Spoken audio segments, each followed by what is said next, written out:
Social culture میں کیا کیا امپروومنٹ آئی؟ ایک تو معاشرتی اقتدار، یعنی سارے اکٹھے مل کر رہنے لگے، مساوات، ایک دوسرے سے ہیلپ کرنا، عدل اور میرٹ، یہ اصول تھے۔ اس کو رسول اللہ صلی اللہ علیہ وسلم نے اپنے آخری حج کے موقع پہ آپ نے جو خطبہ فرمایا تھا تو اس میں ارشاد فرمایا، اے لوگو، آپ کا رب ایک ہی اور آپ کے والد ایک ہی۔ کسی عربی کو کسی اجمی پہ کوئی برتری حاصل نہیں ہے، اور نہ ہی کسی اجمی کو کسی عربی پر کوئی برتری حاصل ہے۔ نہ تو کسی سرخ رو کو کسی سیاہ فام پر برتری حاصل ہے، اور نہ ہی کسی سیاہ فام کو سفید فام پر۔ برتری کا معیار تو صرف تقویٰ ہے، اور وہ اللہ تعالیٰ آپ کو اس کا پورا اجر دیں گے۔ سب کو برابر، ساروں کو برابر کیا۔ یعنی عربوں میں بڑا وہ یہ کلچر تھا کہ وہ جتنے بھی اور علاقوں کے جو تھے یا جو افریقی تھے تو ان کو بے عزت سمجھتے ہوتے تھے۔ فرمائے گا کہ نہیں، آپ سب برابر ہیں، اور ایون اگر ایک غلام افریقی بھی آپ کا حکمران بن جائے تو آپ کو اسی طرح ہی اپنی عزت سے معاملہ کرنا۔ یہ سب کو سمجھا دیا پورا۔ غلامی کو رسول اللہ صلی اللہ علیہ وسلم نے ختم کیا۔ اب وہ کیسے کیا کہ بہت سے اس زمانے میں تھا، جنگ میں جو بھی دوسری قوم کے سب کو پکڑ کے غلام بنا دیا، خواتین کو غلام بنا دیا، اور ان کو تو آپ ایک طائف کے طور پر رکھ دیتے تھے اور کرتے تھے۔ تو اس کو رسول اللہ صلی اللہ علیہ وسلم نے روکا۔ خود مکہ مکرمہ میں اسامہ بن زید، سالم، بلال رضی اللہ عنہ، یہ تینوں ہی غلام تھے، اور ان کو رسول اللہ صلی اللہ علیہ وسلم اور ابو بکر رضی اللہ تعالیٰ عنہ نے پیسے دے کے ان کو خریدا اور پھر آزاد کیا۔ اس کے لیے طریقہ کیا تھا؟ ایک تو یہ کہ غلاموں کو آزاد کرنے کی فضیلت سب صحابہ کرام کو بتایا گیا کہ آپ کے لیے بہت بڑی نیکی ہے کہ آپ غلاموں کو آزاد کریں جو آپ غلام۔ اب دوسرا یہ معاملہ کیا، مکاتبت کا قانون، یہ قرآن مجید میں آ گیا۔ مکاتبت کیا تھی کہ جو غلام بھی آزادی حاصل کرنا چاہے تو وہ مالک کو کہے کہ جناب میں آپ کو انسٹالمنٹس میں اتنی رقم دیں گے، آپ مجھے آزاد کر دیں، اور اس کو پھر سب نے عمل کیا۔ یعنی اب ہوتا کیا تھا، وہ کہاں سے اس کو واپس کیسے کرتے تھے کہ خود گورنمنٹ کا فنڈ زکوٰۃ صدقات میں لوگ ایک دوسرے کو دے دیتے تھے، سرکاری فنڈز میں سے دے کے وہ پوری ادا کر کے ان کو آزاد کرتے تھے۔ یعنی پھر تو یہ ہو گیا کہ عام لوگ ایک دوسرے کو دینے لگے، اور غلاموں کو آزاد، جیسے غلام ہے اس کی خود خواہش ہے آزادی کی، تو بس یہ صرف اتنا چیک کر لیا کہ ہاں جی وہ واقعی کچھ کام کر کے زندگی گزر جائیں گی ان کی، ٹھیک ہے، تو پھر وہ صرف مسجد میں آ کے اعلان کرتے تھے اور سارا فنڈ مل جاتا تھا جو ان کو آزاد کر دیتے تھے۔ پھر دوسرا کام یہ کیا کہ اس کو روکنا اس طرح سے کیا کہ جنگوں میں غلامی کی پابندی، یہ سورہ محمد میں آپ پڑھیں گے، آپ نے اگر نہیں پڑھی تو پڑھ لیجئے، کہ اللہ تعالیٰ نے حکم دے دیا کہ ابھی آپ جنگوں میں آپ صرف جو بھی قیدی آئیں گے آپ صرف ان سے کچھ سروسز لے سکتے ہیں یا کچھ رقم لے کے آزاد کریں، آرڈر یہی دیا گیا، یا پھر یہ کہ آپ محبت کے طور پر چھوڑ دیں، یہاں تک ہو۔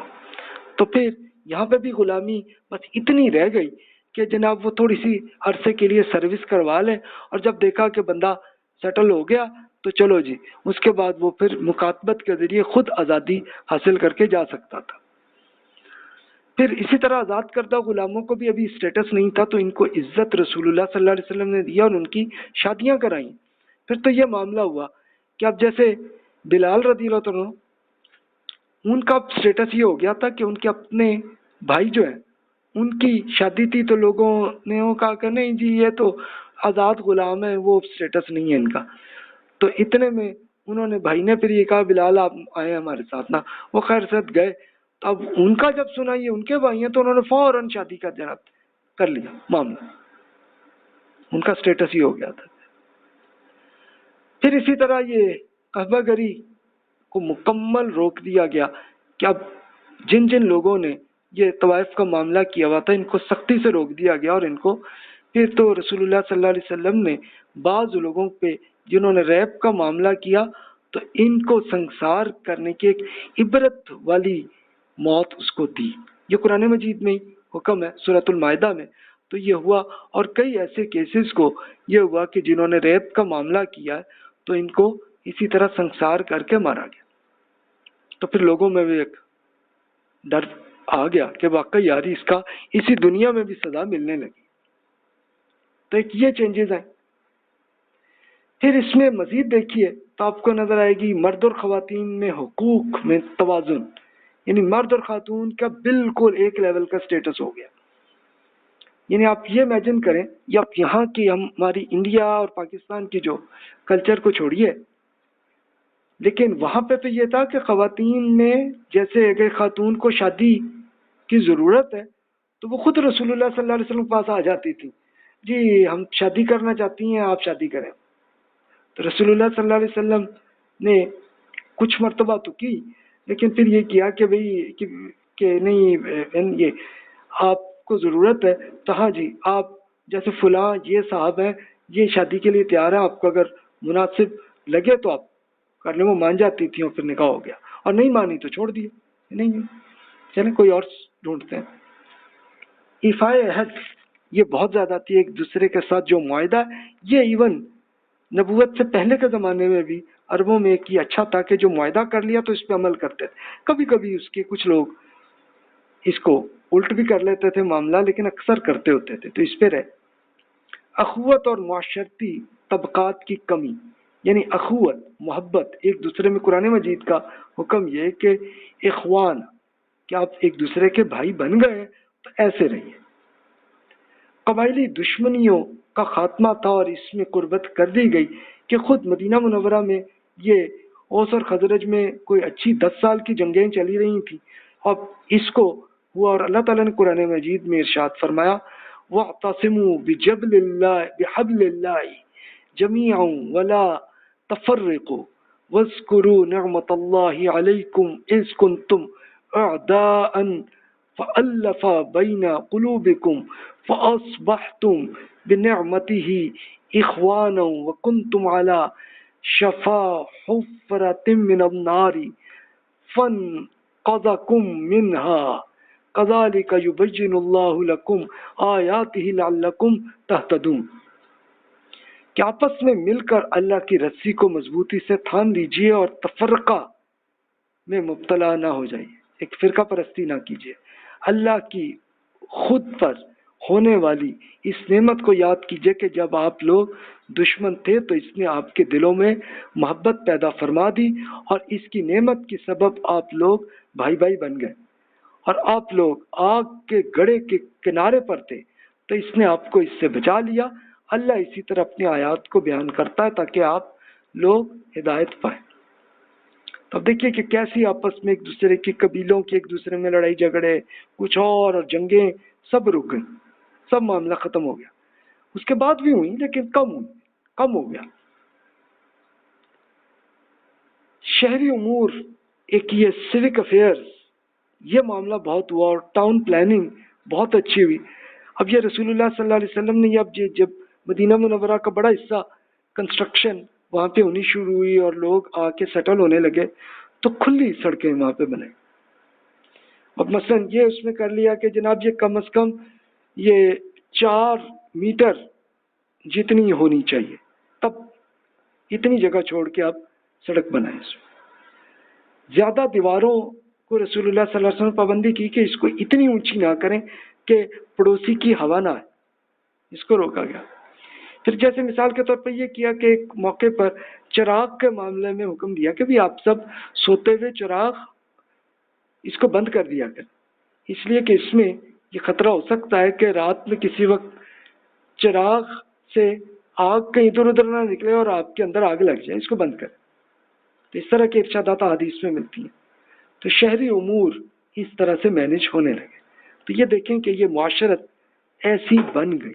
یہ آپ کو کہاں ملے گی؟ یہ اس کے ایگزامپلس میری بک میں آپ کو بہت مل جائیں گی، اور پھر آپ حدیث کی اسٹڈیز کریں تو اس میں آپ کو یہ پورے ایک معاملات آپ کو نظر آئیں گے. کلچر میں رسول اللہ صلی اللہ علیہ وسلم نے یہ کیا، ایک تو تہواروں کا عربوں میں شوق تھا، تو رسول اللہ صلی اللہ علیہ وسلم نے عید الفطر اور عید الاضحیٰ یہ اللہ تعالیٰ کا حکم آیا اور اس کو کیا کہ عید کے دن آپ لوگ اکٹھے صبح میں نماز پڑھیں اور پھر جناب انجوائے کریں. تجارتی اور ثقافتی میلے اس کو رسول اللہ صلی اللہ علیہ وسلم نے رکھا کہ جیسے جاہلیت میں یہ تھا کہ بزنس کے لیے ایک میلے بنتے تھے اور لوگ اکٹھے ہوتے تھے اور یہ بزنس پورا چلتا تھا، چلے تاکہ سب کو فائدہ ملے۔ کھیل اور تفریح کو بھی اپریشیٹ کیا، جس میں خاص طور پر کام کے جتنے کھیل جتنے تھے کہ جناب جیسے تیر اندازی یہ اچھا کام ہے، شمشیر زنی، نیزہ بازی، گھڑ سواری اور تیراکی، یہ سب کو رسول اللہ صلی اللہ علیہ وسلم بڑا اپریشیٹ کیا کرو، اور نئے بچے ان کو کہا کہ سکھاؤ ان کا طریقہ۔ لیکن جو برے کھیل جتنے تھے کہ جیسے نرد شیر، چوسر، یہ اس طرح کے کر لیں کہ یہ چیس ٹائپ کے کچھ ایسے تھے کہ جس میں جوئے کے بعد میں رزلٹ آتا تھا کہ چلو جی یہ کھیلو اور اس میں اتنا کمائے، اس کو روکا بھی یہ کام نہ کریں، بلکہ آپ یہ والے کھیل آپ کھیل لیں۔ اس سے کیا ہوگا کہ آپ کی فٹنس بھی اچھی ہوگی اور پھر اس سے جب ضرورت ہو آپ کو فائدہ بھی ہوگا۔ فائن آرٹس اس زمانے میں رسول اللہ صلی اللہ علیہ وسلم نے یہ کر دیا کہ ایسوں کو روک دیا کہ جہاں شرک یا فحاشی تھی اس کو روکا، لیکن شاعری، خطابت، یہ ایک بڑا اچھا کلچر تھا اس کا، فائن آرٹس کا، یہ کرو، نغموں میں کچھ گا بھی لو اس شاعری کو، کوئی عرض نہیں۔ ہاں کوئی ایسی چیز سے بس روکا کہ جس میں شرک، فحاشی یا کوئی اور برائی، کوئی ایسا ان ایتھیکل کوئی معاملہ ہے، اس کو روکو۔ تو پھر صحابہ کرام رضی اللہ عنہم کے زمانے میں بھی یہ اس قسم کا نغمے یہ ہونے لگے، چلنے لگے کہ لوگ گانا یہ پسند کرتے تھے، تو اس کو کرنے دیا، ٹھیک ہے، نو پرابلم، بس اس میں کوئی بری چیز نہ ہو۔ تو اس کو یہ سلسلہ چلنے لگا سلسلہ۔ اچھا، اس کے بعد پھر اب آخری پہلو دیکھیے، روحانی زندگی یہ کیسی چلی کہ رسول اللہ صلی اللہ علیہ وسلم کے زمانے میں اس پہ زیادہ فوکس کیا کہ نمازیں آپ ایک تو فرض نماز پڑھیں، اس کے ساتھ اور نفل پڑھیں اور تہجد بھی کریں، کہ تہجد میں انسان 1 to 1 اللہ تعالیٰ سے ایک ڈسکشن ہو رہی ہوتی ہے، اس کا کنسنٹریشن زیادہ ہوتی ہے، آپ یہ کریں۔ قرآن مجید کا مطالعہ کرتے ہیں، روزہ، اعتکاف کرنا یہ خود رسول اللہ صلی اللہ علیہ وسلم کرتے تھے اور اس کی تلقین کرتے ہوتے تھے۔ حج اور عمرہ اب جیسے موقع آ گیا رسول اللہ صلی اللہ علیہ وسلم نے پھر عمرہ بھی کیا، پھر حج بھی کیا، اور صحابہ کرام رضی اللہ عنہم میں پھر یہ تو آیا امہات المومنین تو ڈیلی ہر سال ہی حج کرنے چلی جاتی تھی۔ جب مکہ فتح ہو گیا تب شدت پسندی اور رہبانیت سے روکا۔ رہبانیت کیا ہے؟ رہبانیت یہ تھی کہ جناب آپ لوگ یعنی اب یہ خود بدھ مت سے، ہندو مت سے اور پھر کرسچنس کے اندر بھی آ گیا تھا رہبانیت کہ جناب دنیا کو چھوڑو اور بس صرف عبادت ہی کرو۔ تو رسول اللہ صلی اللہ علیہ وسلم نے روکا صحابہ کرام کو۔ کچھ کو دیکھا کہ وہ مسلسل پوری سال نماز پڑھتے ہیں، یہ نہ کریں، آپ نیند بھی پوری کریں اور پھر نماز پڑھیں، پھر تہجد پڑھیں۔ فرمایا کہ بھی یہ میں بھی اللہ تعالیٰ سے ڈرنے والا ہوں، لیکن میں سوتا بھی ہوں، انجوائے بھی کرتا ہوں، فیملی کے ساتھ بھی ٹائم دیتا ہوں اور عبادت بھی کرتا ہوں، ایسے کریں۔ قرآن مجید میں جیسے یہ اس میں کچھ ارشادات ایسے ہیں کہ جو روحانیت سے ہے کہ آپ نے اللہ تعالیٰ نے فرمایا، اس کا ترجمہ عرض کر رہا ہوں سورۃ المزمل کا، آپ کا رب جانتا ہے کہ آپ کبھی 2/3 رات کے قریب اور کبھی آدھی رات اور کبھی 1/3 رات عبادت میں کھڑے رہتے ہیں، اور آپ کے ساتھیوں میں سے بھی ایک گروہ یہ عمل کرتا ہے۔ اللہ ہی رات اور دن کے اوقات کا حساب رکھتا ہے، اور ایسے معلوم ہے کہ آپ لوگ اوقات کو صحیح شمار نہیں کر سکتے، لہذا اس نے آپ پر مہربانی فرمائی ہے۔ اب جتنا قرآن آسانی سے آپ پڑھ سکتے ہیں پڑھ لیا کریں۔ اسے معلوم ہے کہ آپ میں سے کچھ لوگ مریض ہوں گے، کچھ اللہ کی فضل یعنی رزق کی تلاش میں سفر کر رہے ہوں گے، اور کچھ لوگ اللہ کی راہ میں جنگ کر رہے ہوں گے۔ بس جتنا قرآن بآسانی پڑھا سکتے ہیں پڑھ لیا کریں، نماز قائم رکھیے، زکوٰۃ دیجیے اور اللہ کو اچھا قرض دیتے رہیے۔ جو بھلائی آپ لوگ اپنے لیے آگے بھیجیں گے اس سے اللہ کے ہاں موجود پائیں گے، اور وہی بھلائی زیادہ بہتر ہے اور اس کا اجر بہت بڑا ہے۔ اللہ سے مغفرت مانگتے رہیے، بے شک اللہ بڑا غفور و رحیم ہے۔ اب دیکھیے یہ اللہ تعالیٰ کے ارشاد ہے، اور اصل روحانیت یہی ہے۔ لوگوں نے اور بہت سے طریقے ایجاد کر لیے ہیں، تو وہ لوگوں کے ہی بس طریقے ہیں، اس کا دین سے کوئی تعلق نہیں۔ یہ روحانیت ہے۔ سورہ آل عمران میں فرمایا کہ وہ لوگ ہیں جو عرض کرتے ہیں ہمارے رب یقیناً ہم ایمان لائے، آپ ہمارے گناہوں کی مغفرت فرما دیجئے اور ہمیں آگ کے عذاب سے بچا دیجئے۔ یہی لوگ ثابت قدم، سچے، نرم دل، اللہ کی راہ میں خرچ کرنے والے اور سحر کے وقت مغفرت مانگنے والے۔ تو بس یہ روحانیت ہے، اس پہ کریں۔ اور یہ قرآن پاک میں اللہ نے بتا دیا طریقہ، رسول اللہ صلی اللہ علیہ وسلم نے بھی یہی طریقہ کیا، اسی کی ٹریننگ کی، تو بس اس پہ کر لیجئے، دیٹس انف۔ تو جناب یہ عہد نبوی کی پوری ہسٹری مکمل ہو گئی۔ تو یہ دیکھیے کہ یہ آپ کے سامنے میں نے یہاں پہ لکھا ہوا آ گیا، اس کو میں پڑھنے کی کوئی خاص ضرورت نہیں ہے، آپ صرف دیکھ سکتے ہیں اس کو کہ دور جاہلیت میں کیا ہوتا تھا اور رسول اللہ صلی اللہ علیہ وسلم میں کیا چینجز آئی ہیں۔ یہ چینجز کی پوری ڈیٹیل، جیسے فن تحریر جاہلیت میں لوگ کم ہی لکھتے تھے، لیکن رسول اللہ صلی اللہ علیہ وسلم نے قرآن مجید کو پڑھایا بھی اور لکھایا بھی، اور ایک پورے وہ آ گیا، صحابہ کرام نے اب لکھنے کی بھی شوق آ گیا طریقہ۔ علم و دانش کا جاہلیت میں کوئی شوق نہیں تھا، اب آ گیا۔ تعلیم و تربیت جاہلیت میں نہیں تھی، سب کو علم ہی اتنا نہیں تھا، لیکن قرآن پاک کے ساتھ ایک باقاعدہ ایک نظام بنایا گیا کہ کس طرح سے قرآن پڑھایا جائے اور کیسے رسول اللہ صلی اللہ علیہ وسلم کی سنت سکھائی جائے، باقاعدہ ایجوکیشن کا سلسلہ ہوا۔ سیاسی نظام پہلے ایک قبائلی ریاستیں تھیں، لیکن اب ایک باقاعدہ ایک بالکل اکٹھا کر کے ایک پورے ملک کو بنا دیا گیا، ایک بڑی فیڈریشن ایک بن گئی، ایک پورے قبائل کو اکٹھا کر کے داخلی خود مختاری دے کے بھی ان قبائل کو، لیکن ایک پوری حکومت مدینہ منورہ کا کیپٹل بن گیا۔ بین القبائل تعلقات میں آپس میں ایک لڑائی جھگڑے تھے، جنگیں کرتے تھے، رسول اللہ صلی اللہ علیہ وسلم نے اس کو محبت بھی کروائی اس میں، اور پھر اگر لڑائی جھگڑا ہو تو اس کے لیے مدینہ میں آ جائیں اور معاہدہ اس میں آپس میں لڑائی جھگڑوں کو ختم کر لیں گے، جو بھی آپس میں جاتی ہے کسی کی اس کو ٹھیک کر لیں گے، سزا جس کو دینی دے دیں گے، یہ کر لیتا ماں۔ حکومتی شعبہ جات پہلے کچھ بھی نہیں تھے، لیکن رسول اللہ صلی اللہ علیہ وسلم نے کیسے ایک گورنمنٹ کے ڈپارٹمنٹس بنائے، یہ میں پوری ڈیٹیل سے بتا چکا ہوں۔ امن و امان پہلے ہر قبیلے ایک دوسرے میں، ایک قبیلے کے پاس سے دوسرا بھی گزر رہا ہو، جنگ کرتے ہوتے تھے، اب یہ بہت کم ہو گیا۔ یعنی پھر تو یہ ہوا کہ پہلے تو یہ تھا کہ صرف حج کے پیریڈ میں ہی ذرا جنگ رکتی تھی، اب مسلسل امن آنے لگا، تو یہ ہوا کہ حضرت عمر رضی اللہ عنہ کے زمانے میں ایک خاتون یمن سے وہ چلتی ہوئی مکہ آئیں، انہوں نے پورے زیور پہنے ہوئے تھے، لگائے ہوئے جا رہی تھیں، اور اکیلی آ کے اگلی نے حج کر لیا، کسی نے کچھ نہیں کہا، اتنا امن آ گیا۔ تجارت اور بزنس یہ پہلے جاہلیت میں بہت کم تھی، لیکن اب یہ پورا امن اور امان کا ہو گیا معاملہ، تو ہر بزنس ادھر سے ادھر لوگ آ کے پروڈکٹس کو ڈیلیور کرنے لگے اور چلنے لگا سلسلہ۔ ایگریکلچر عرب میں بہت کم تھی، لیکن اب یہ رسول اللہ صلی اللہ علیہ وسلم نے کوشش کی کہ ہر ایریا میں کچھ نہ کچھ جہاں پہ بھی پانی اویلیبل ہے تو اس کو ایگریکلچر کو کریں تاکہ لوگوں کو رزق ملتا جائے۔